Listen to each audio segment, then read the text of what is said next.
Hello everyone. आप सब कैसे हैं? मैं उम्मीद करता हूँ और अपनी पढ़ाई को बहुत अच्छे से। मैं आकाश कुमार बढ़ाना आईसीटी वर्चुअल क्लास का बहुत बहुत स्वागत करता हूँ मेरे प्यारे बच्चों। जैसा आपको पता है हम लोग ज्योग्राफी देख रहे हैं और हम लोग देख रहे थे अफवाह तंत्र में। हम लोग अफवाह तंत्र में हम लोग आपका हिमालय से निकलने वाली नदियों को देखा, ब्रह्मपुत्र एवं उसकी सहायक नदियों को एवं उनका अफवाह क्षेत्र एवं उनकी छोटी छोटी सहायक नदियों को जो बारहमासी हैं, सभी नदियों को हम लोग इसमें देख चुके थे और इसमें आपका बात कर चुके। क्लियर हो गया? हमने देखा कि गंगा नदी की जो लंबाई है 2500 किलोमीटर है। उत्तराखंड में 1100 किलोमीटर, 1110, 1450 बहती है। उसके बाद सबसे ज्यादा बे ऑफ बंगाल, उसके बाद बिहार और उसके बाद उत्तराखंड। आगे बढ़िए। अब है प्रायद्वीपीय अफवाह तंत्र। प्रायद्वीपीय अफवाह तंत्र हिमालयी अफवाह तंत्र से पुराना है। जो आपका हिमालयी अफवाह तंत्र यह प्रायद्वीपीय तंत्र से पुराना है, यानी कि प्रायद्वीपीय तंत्र हिमालय तंत्र से पुराना है। यानी कि हिमालय तंत्र क्या है? ये आपका नवीन हो गया अगर वो पुराना है। और ओल्डेस्ट कौन सा हो गया? आपका ये वाला आपका ओल्डेस्ट हो गया। ठीक। तथा यह तथ्य नदी की प्रौढ़ अवस्था और नदी घाटियों के चौड़ा उथले होने के प्रमाण मिले हैं। पश्चिमी घाट के समीप स्थित पश्चिमी घाट बंगाल की खाड़ी में गिरने वाली प्रायद्वीपीय नदियां, वेस्टर्न घाट कहाँ गिरती हैं सब? ये नदियां पश्चिमी घाट और बंगाल की खाड़ी। अरब सागर में गिरने वाली छोटी नदियों के बीच जल विभाजक का कार्य। नर्मदा तापी नदी को छोड़कर प्रायद्वीप में नदियां पश्चिम से पूर्व की ओर बहती हैं और प्रायद्वीप के उत्तरी भाग से निकलकर चंबल, सेन, सिंध, केन, बेतवा, सोन गंगा नदी के तंत्र में अंग है। और प्रायद्वीपीय पठार की प्रमुख नदी महानदी गोदावरी, कृष्णा, कावेरी प्रायद्वीप की विशेषता है और ये एक निश्चित मार्ग पर चलती हैं और विसर्ग नहीं बनाती और ये बारहमासी नहीं। ये भ्रंश घाटी में बहने वाली नदी है, नर्मदा और तापी। इनको लिख लीजिए। ये दोनों नदी कैसी हैं? रिफ्ट वैली में बहने वाली नदी है। कैसी है? रिफ्ट वैली में बहने वाली है आपका। देखिए, प्रायद्वीपीय भारत की नदियां और जो है नदियों में अंतर देख लिया। अब आप मुझे बताइए अपोहा तंत्र में जो ये नदियां हैं हिमालय और प्रायद्वीपीय, आपको इन दोनों को पढ़ने के बाद क्या एक अंतर इस प्रायद्वीपीय अपोहा तंत्र। अति प्राचीन काल में तीन प्रमुख भूभाग घटना है। प्रायद्वीपीय भारत में अपोहा तंत्र का प्रारूप है। पहला है आरंभिक टर्सरी काल के दौरान प्रायद्वीपीय पश्चिमी पर्स का अवतलन एवं धंसना समुद्र तल के नीचे इसे मूल जल के समुद्र और समानता है। हिमालय में होने वाली प्रोत्थान के कारण प्रायद्वीपीय खंड के उत्तरी भाग का अवतलन हुआ है। परिणाम स्वरूप हंस द्रोणिका का निर्माण हुआ है। नर्मदा और तापी ही के वृंश घाटियों से बहती हैं और अपरदित पदार्थ से मूल दरार में इसीलिए जलोढ़ और डेल्टा निक्षेप में कमी पाई जाती है। इसका प्रायद्वीपीय भाग उत्तर पश्चिम की दिशा से दक्षिण पूर्व पश्चिम की ओर झुका हुआ है, यानी कि उत्तर पश्चिम की दिशा से कहाँ झुका हुआ है? पूर्व और दक्षिण, यानी कि इस इधर इधर से निकलकर इस तरीके से इधर की तरफ है, तो ही तो आपका पे ऑफ बंगाल में जाती है। अब देखिए प्रायद्वीपीय नदी तंत्र। प्रायद्वीपीय अपोहा में अनेक नदी तंत्र हैं। नदियां का आपका संक्षिप्त वितरण किस प्रकार है? महानदी छत्तीसगढ़ के रायपुर जिले के दिघवा के निकट है और उड़ीसा से ये आपका बहती हुई अपना जल बंगाल की खाड़ी में विसर्जित करती है। यह नदी 851 किलोमीटर लंबी है। का जल संग्रहण 1.4 वर्ग किलोमीटर है। इसे मार्ग में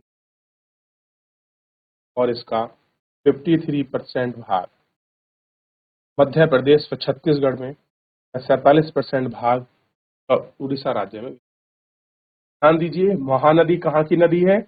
आपकी छत्तीसगढ़ की नदी। कहाँ से निकलती है? ये रायपुर जिले से निकलती है, सिगभा से। ठीक।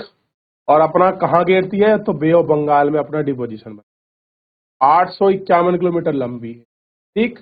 1.4 लाख वर्ग किलोमीटर में इसका जल ग्रहण क्षेत्र है।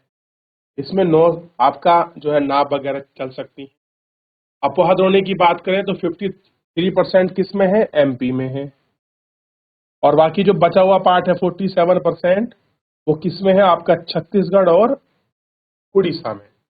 और उड़ीसा में जाके बेसिकली एक आपको कहाँ मिल जाती है, आपका इतना लिख लीजिए, महानदी छत्तीसगढ़, रायपुर, उड़ीसा, 851 लाख वर्ग किलोमीटर, 3 राज्यों में बैठती है। मध्य प्रदेश में 50%, छत्तीसगढ़ और उड़ीसा में 40%। लिखिए, एक एक करके लिखेंगे तो ही तो याद होगा। देख लिएगा, हो गया। गोदावरी सबसे बड़ा प्रायद्वीपीय नदी है। इसमें इसे गोदावरी को क्या कहते हैं, दक्षिण गंगा। यह महाराष्ट्र के, ध्यान दीजिए, गोदावरी कहाँ से निकलती है, महाराष्ट्र में एक जगह है आपका नासिक, और नासिक में एक जगह है आपका त्र्यंबकम। चलिए, नासिक से निकलती है और बंगाली खाड़ी में विसर्जित होती है। इसकी सहायक नदी महाराष्ट्र से आती है, कुछ आपका मध्य प्रदेश से, कुछ छत्तीसगढ़ से, कुछ उड़ीसा से, कुछ आंध्र प्रदेश से गुजरती हैं। और ये 1465 किलोमीटर लंबी नदी है। इसका जल ग्रहण क्षेत्र इतने लाख वर्ग किलोमीटर है। और ये 49% भाग पर महाराष्ट्र में आपका है ये। और ये इसका भाग मध्य प्रदेश, छत्तीसगढ़ और शेष भाग आंध्र प्रदेश में पड़ता है। इस नदियों में पेनगंगा, इंद्रावती, पदरानी, मजीरा, पेरावार दक्षिण में है, जहां मार्ग आपका निचले मार्ग में भाड़ी आती है। गोदावरी एक सुदृढ़ प्रतब रचना है। डेल्टाई भाग में नौसेना संभव है। राजमद्री के बाद नदी धाराओं में विभक्त होकर एक बृहद डेल्टा का निर्माण कैसा करती है, एक बृहद डेल्टा का निर्माण। कृष्णा पूर्व दिशा से, पूर्व मतलब ईस्टर्न पार्ट से, दूसरी सबसे बड़ी प्रायद्वीपीय नदी है। पहली कौन सी होगी, ध्यान रखना, पहली गोदावरी है। कृष्णा दूसरी सबसे प्रायद्वीपीय नदी है, जो कि सह्याद्री के महाबलेश्वर के निकट 1401 किलोमीटर। और ये कितनी थी, 1465। ये कितनी है, 1401 किलोमीटर। कोयाना, तुंगभद्रा, भीमा इसकी सहायक है। तो बहुत बार भीमा और तुंगभद्रा को पूछा जाता है ये किसकी सहायक है, तो ये कृष्णा की सहायक है। 27% भाग इसका महाराष्ट्र में है, कि महाराष्ट्र के महाबलेश्वर से निकलती है, त्र्यंबकम से ये निकलती है। और इसके बाद इसका शेष 44% भाग कर्नाटक में है, 29% भाग इसका आंध्र प्रदेश और तेलंगाना। एक कावेरी नदी कर्नाटक में कोलगाडू जिला ब्रह्मगिरी की पहाड़ियों से निकलती है। इसकी लंबाई 800 किलोमीटर है और यह इतने वर्ग किलोमीटर में अपने क्षेत्र में अपोहा करती है। प्रायद्वीप की अन्य नदियां अपेक्षा कम उतार चढ़ाव के साथ ये साल भर बहती हैं, ठीक, क्योंकि इनके ऊपर जल ग्रहण क्षेत्र है। दक्षिण पश्चिम मानसून, जिसे हम आप गर्मी, और निम्न क्षेत्र में दक्षिण पूर्व मानसून आपका सर्दी से वर्षा होती है। द्रोणी का 3% भाग केरल में इतने % भाग पर, और इसमें तमिलनाडु में पड़ता है। इसमें महत्वपूर्ण सहायक नदी किवीना, भगानी और अमरावती है। तो ये इसकी सब सहायक नदी। अमरावती की सहायक नदी पर बना है आपका, ध्यान रखिए, सबसे पहले गोदावरी को लिखिए, देख लिया, चलिए देख लिया। अब इसके बाद कृष्णा नदी को देखिए, देख लिया, आगे बढ़ जाए। प्लस की सहायक नदी को और देखिए, कावेरी जो है कहां से निकल रही है, कर्नाटक से निकल रही है कावेरी, ब्रह्मगिरी की पहाड़ियां, ठीक। कावेरी कहां से है, ब्रह्मगिरी। और कृष्णा कहां से है, महाबलेश्वर, ठीक। कावेरी कहां से निकल रही है, ब्रह्मगिरी। और ध्यान रखिए, क्योंकि ये जल ग्रहण क्षेत्र है और दक्षिणी पश्चिमी मानसून गर्मी के मौसम में निम्न दाब का क्षेत्र बनता है ईस्टर्न क्षेत्र में, सर्द क्षेत्र में वर्षा करती है। 3% क्षेत्र यहाँ से कैरी करती है और ये पूरा क्षेत्र है। चलिए, इसके बाद बात करते हैं नर्मदा नदी की। नर्मदेश्वर। नर्मदा नदी कहाँ से निकलती है? अमरकंटक, ठीक, अमरकंटक से निकलती है। कावेरी कहाँ से निकलती है? ब्रह्मगिरी से। और कृष्णा कहाँ से निकलती है? महाबलेश्वर। तो कृष्णा, महाबलेश्वर, ठीक। और कावेरी कहाँ से निकल रही है? कावेरी नदी का उद्गम क्षेत्र कहाँ है? आगे ब्रह्मगिरी, ये है ब्रह्मगिरी की पहाड़ी, कर्नाटक, ठीक। और इधर महानदी छत्तीसगढ़ से, और आपका गोदावरी निकलती है महाराष्ट्र के त्र्यंबकम, नासिक डिस्ट्रिक्ट। क्लियर है? आगे बढ़ जाए। यह 1057 मीटर ऊंचाई से निकलती है। दक्षिण पश्चिम में सतपुड़ा और उत्तर में बिंदिया, इन दोनों के बीच में बहती है। मध्य में वरंस यानी कि फॉल्ट है, उसमें बहती हुई संगमरमर की चट्टानों को खूबसूरत महाखंड और जबलपुर में महाधार जलप्रपात। जब कोई आपका पानी या जल ऊपर से नीचे गिरता है तो वो आपका, ये मान लीजिए पहाड़ सीधा नीचे गिरेगा तो यहाँ गर्तिका बनेगी, और ये जो होता है इसी को हम बोलते हैं जलप्रपात बड़े रूप में, छोटे को बोलते हैं छिपरिका। तो 1312 किलोमीटर दूरी तय करता है। भड़ोच गुजरात में पड़ता है। भड़ोच के निकट जाके साउथ में अरब सागर में मिल जाती है।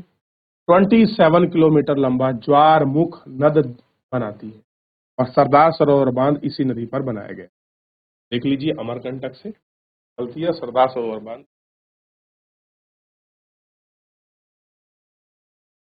नर्मदा नदी के संरक्षण के लिए प्रारंभ की गई योजना नमामि देव नर्मदाय एक यात्रा है। इसके विषय में जानकारी एकत्र करें।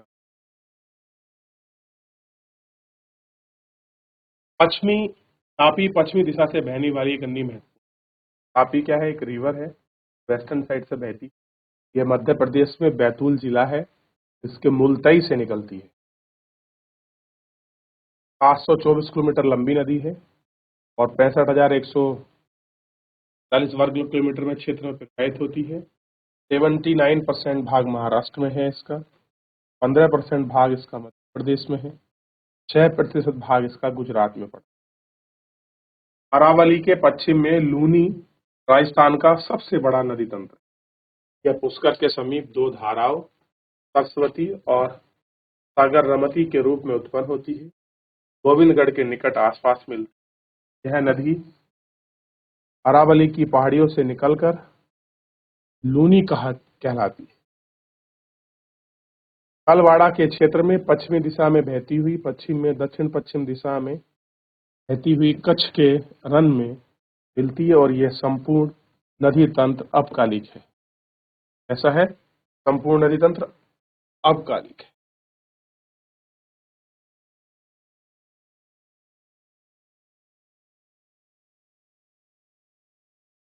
क्लियर? आगे बढ़े।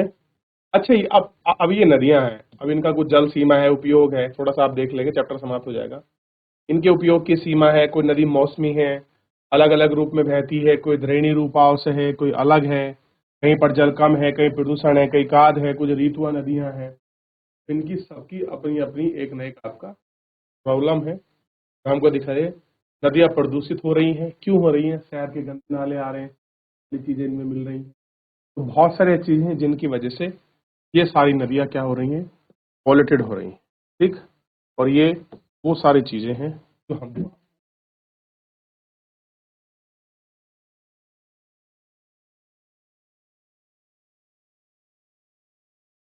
चलिए मेरे प्यारे बच्चों, फिलहाल आज के लिए इतना ही।